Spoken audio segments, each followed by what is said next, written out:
पिछले वीडियो में हमने देखा था प्लांट सेल और उसके ऑर्गेनेल्स जैसे न्यूक्लियस, माइटोकॉन्ड्रिया, गोल्गी अपैरेटस और भी कई पार्ट्स। चलिए बस थोड़ा इनको रिकैप कर लेते हैं। दोस्तों, अब बात करते हैं न्यूक्लियस की। जैसे हमने प्लांट सेल में पढ़ा था, वैसे ही एनिमल सेल में भी न्यूक्लियस होता है।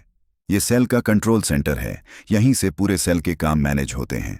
इसके अंदर होता है डीएनए, जिसमें सारी इंफॉर्मेशन स्टोर्ड रहती है।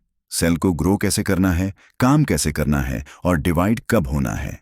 इसके चारों तरफ होती है न्यूक्लियर एनवेलोप, जो मटेरियल्स को अंदर और बाहर जाने देती है। ये फीचर भी प्लांट सेल और एनिमल सेल दोनों में सेम होता है। तो दोस्तों, चाहे प्लांट सेल हो या एनिमल सेल, न्यूक्लियस हर सेल का सबसे बड़ा बॉस है, जो सारे डिसीजंस हैंडल करता है। दोस्तों, अब बारी है माइटोकॉन्ड्रिया की। जैसे हमने प्लांट सेल में देखा था, वैसे ही एनिमल सेल में भी माइटोकॉन्ड्रिया होते हैं। इनको कहा जाता है power house of the cell. ये काम करते हैं न्यूट्रिएंट्स को तोड़ने का और उसको कन्वर्ट करने का एटीपी एनर्जी में। यही एनर्जी सेल को काम करने, ग्रो करने और मूव करने के लिए चाहिए होती है। सोचो, अगर फैक्ट्री है और वहां मशीन्स चलाने के लिए बिजली ही ना हो तो फैक्ट्री बंद हो जाएगी ना। उसी तरह बिना माइटोकॉन्ड्रिया के सेल के पास एनर्जी नहीं होगी और सेल सर्वाइव नहीं कर पाएगा। तो दोस्तों, चाहे प्लांट सेल हो या एनिमल सेल, माइटोकॉन्ड्रिया हमेशा एनर्जी सप्लाई करके सेल को जिंदा रखते हैं। दोस्तों, अब बात करते हैं गोल्गी अपैरेटस की। जैसे हमने प्लांट सेल में पढ़ा था, वैसे ही एनिमल सेल में भी गोल्गी अपैरेटस मौजूद होता है। ये सेल का एकदम पोस्ट ऑफिस जैसा काम करता है। यहाँ पर प्रोटीन्स और बाकी मटेरियल्स जो ईआर, एंडोप्लाज्मिक रेटिकुलम से आते हैं, उनको रिसीव किया जाता है। फिर उनको मॉडिफाई और पैकेज करके वहीं भेजा जाता है जहां उनकी ज़रूरत होती है, चाहे सेल के अंदर या बाहर। मतलब सिंपल शब्दों में कहें तो गोल्गी अपैरेटस सेल का डिलीवरी सिस्टम है, जो हर चीज को सही जगह पहुंचाता है। दोस्तों, अब बारी है क्लोरोप्लास्ट की। लेकिन ध्यान रहे, ये सिर्फ प्लांट सेल में पाया जाता है, एनिमल सेल में नहीं। क्लोरोप्लास्ट वो जगह है जहां फोटोसिंथेसिस होता है। यहाँ सनलाइट, वाटर और कार्बन डाइऑक्साइड का इस्तेमाल करके प्लांट अपना फूड ग्लूकोज बनाता है और साथ ही ऑक्सीजन भी रिलीज करता है। इसके अंदर होता है क्लोरोफिल। यही पिगमेंट प्लांट को उसकी हरी कलर देता है और सनलाइट को अब्जॉर्ब करने में मदद करता है। तो दोस्तों, अगर माइटोकॉन्ड्रिया सेल का पावर हाउस है, तो क्लोरोप्लास्ट प्लांट सेल का किचन है, जहां फूड तैयार होता है ताकि प्लांट जिंदा रह सके। दोस्तों, जो ऑर्गेनेल मैंने आपको अभी बताया है, उनमें से कुछ ऑर्गेनेल एनिमल सेल में भी है, तो मैंने उसको वीडियो से हटा दिया है। आज के वीडियो में हम एक्सप्लोर करेंगे एनिमल सेल के बारे में, जो थोड़ा डिफरेंट है प्लांट सेल से, उसकी स्ट्रक्चर और फंक्शंस में। चलिए शुरू करते हैं। ये सेल बिल्कुल एक मिनिएचर सिटी की तरह होता है, जहां अलग अलग ऑर्गेनेल्स मिलकर काम करते हैं ताकि लाइफ स्मूथली चलती रहे। दोस्तों, जैसे प्लांट सेल में भी होता है, वैसे एनिमल सेल में भी प्लाज्मा मेम्ब्रेन सेल के चारों तरफ एक प्रोटेक्टिव वॉल की तरह होता है। ये डिसाइड करता है कि सेल के अंदर क्या आएगा और बाहर क्या जाएगा। मतलब ये एक सिक्योरिटी गार्ड है जो न्यूट्रिएंट्स और ऑक्सीजन अंदर आने देता है और अनवांटेड चीजों को रोकता है। इसी वजह से इसे कहते हैं सेलेक्टिवली पेरमेबल मेम्ब्रेन। दोस्तों, लिपिड बाइलेयर सेल मेम्ब्रेन का मुख्य हिस्सा है। ये एक फ्लेक्सिबल डबल लेयर है जिसमें एम्बेडेड प्रोटीन होते हैं। इनका काम है डिसाइड करना कि कौन सी चीज अंदर आए और कौन बाहर जाए, यानी ये सिलेक्टिव पैसेज अलाउ करता है। मतलब सिंपल लैंग्वेज में, ये मेम्ब्रेन को स्ट्रांग बनाता है, लेकिन न्यूट्रिएंट्स और सिग्नल्स को अंदर आने देता है। दोस्तों, ट्रांसपोर्ट हब सेल का वो हिस्सा है जिसमें स्पेशलाइज्ड चैनल और पंप होते हैं। इनका काम है रेगुलेट करना कि कौन से मॉलिक्यूल्स अंदर आए और कौन बाहर जाए। मतलब ये सेल के अंदर मॉलिक्यूलर ट्रैफिक को कंट्रोल करता है। सिंपल लैंग्वेज में, ये हाईवे सिस्टम की तरह है जो न्यूट्रिएंट्स और सिग्नल्स को सही जगह तक पहुंचाता है।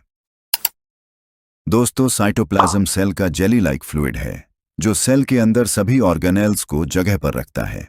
मतलब ये एक लिविंग मैट्रिक्स की तरह है जो सेल की स्ट्रक्चर और स्टेबिलिटी बनाए रखता है। इसके अलावा साइटोप्लाज्म केमिकल फैक्ट्री की तरह काम करता है।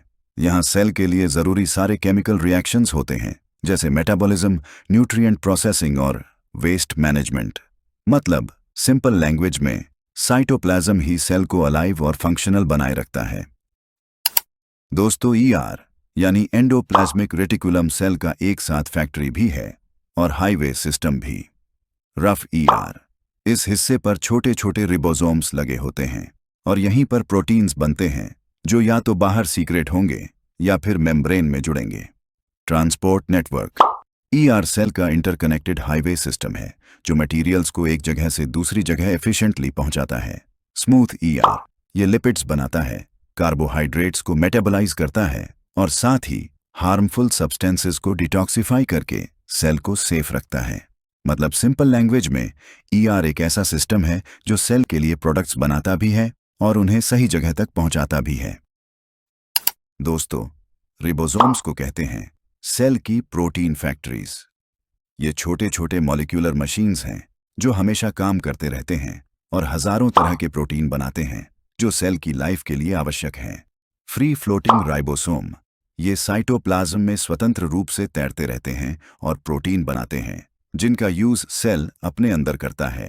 ईआर बाउंड राइबोसोम्स, ये रफ ईआर से जुड़े होते हैं और ऐसे प्रोटीन्स बनाते हैं जो सेल से बाहर एक्सपोर्ट होंगे या मेम्ब्रेन में फिट होंगे। प्रोटीन असेंबली, राइबोसोम्स आरएनए को ब्लूप्रिंट की तरह रीड करते हैं और अमीनो एसिड्स को जोड़कर एग्जैक्ट सीक्वेंस में प्रोटीन्स बनाते हैं।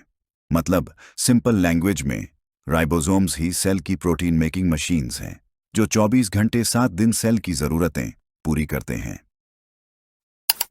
दोस्तों, अब हम जानेंगे लाइसोसोम्स के बारे में। चलिए शुरू करते हैं क्योंकि ये सेल का बहुत ही खास हिस्सा है। दोस्तों, अब हम जानेंगे एंजाइम एक्शन के बारे में।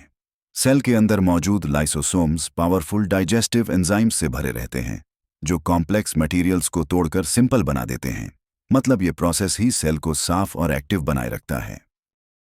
चलो जानते हैं मटेरियल रिसाइकलिंग कैसे होता है। सेल में मौजूद लाइसोसोम्स वेस्ट को तोड़कर रीयूजेबल बिल्डिंग ब्लॉक्स में बदल देते हैं। मतलब ऐसे छोटे पार्ट्स जिन्हें सेल फिर से इस्तेमाल कर सकता है।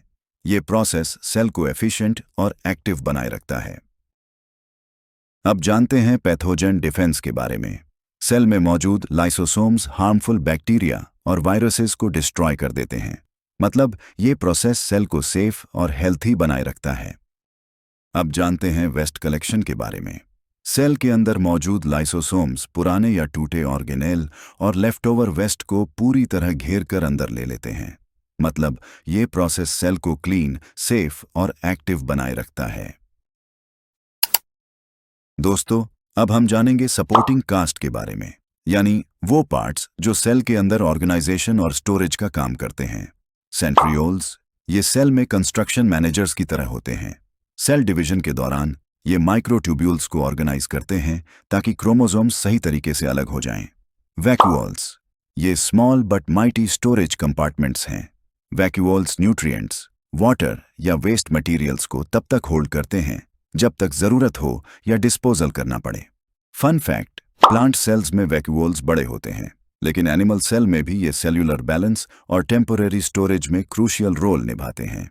दोस्तों, मैंने इस वीडियो में एनिमल सेल के हर ऑर्गेनेल कवर कर लिया है। तो अगले वीडियो में मैं सेल डिवीजन पर वीडियो बनाऊंगा जिसमें हम जानेंगे कि सेल डिवीजन कब होता है और इसके टाइप्स वगैरह।